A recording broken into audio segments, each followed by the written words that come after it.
எல்லாருமே சாப்பிடலாம் பஞ்சம் வர போகுதுன்னு சொல்லும்போது மக்கள் யாருமே திங்கல. மக்கள் நினைச்சாங்க அரசாங்கம் கருத்தடை பண்றதுக்கு நம்மளை பயன்படுத்துறாங்க, சாப்பிடல.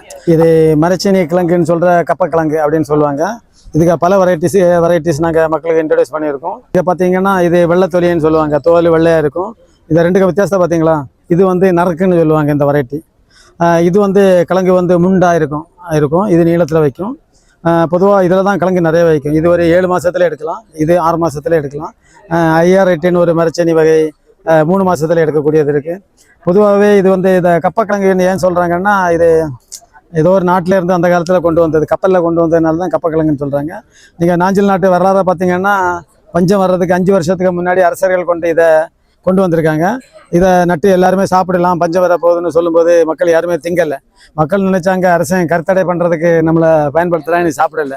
அதுக்கப்புறம் அரசன் என்ன பண்ணான்னு ஒரு ஃபென்ஸை போட்டு போர்டு போட்டான், அரச குடும்பத்தினர் தவிர மற்ற யாரும் இதை சாப்பிடக்கூடாது அப்படின்னு போட்டால் 2 நாளிலே எல்லாருமே பிடிங்கி திங்குன்ட்டான். அந்த மாதிரி மக்கள்கிட்ட போய் சேர்த்தா ஒரு இது பாருங்கள், இப்போவுமே கிழங்கு வைக்க தொடங்கியாச்சு பாருங்கள், வேர் அடிக்க தொடங்கிட்டு பாருங்கள். இதெல்லாமே கிழங்கு வரக்கூடியது.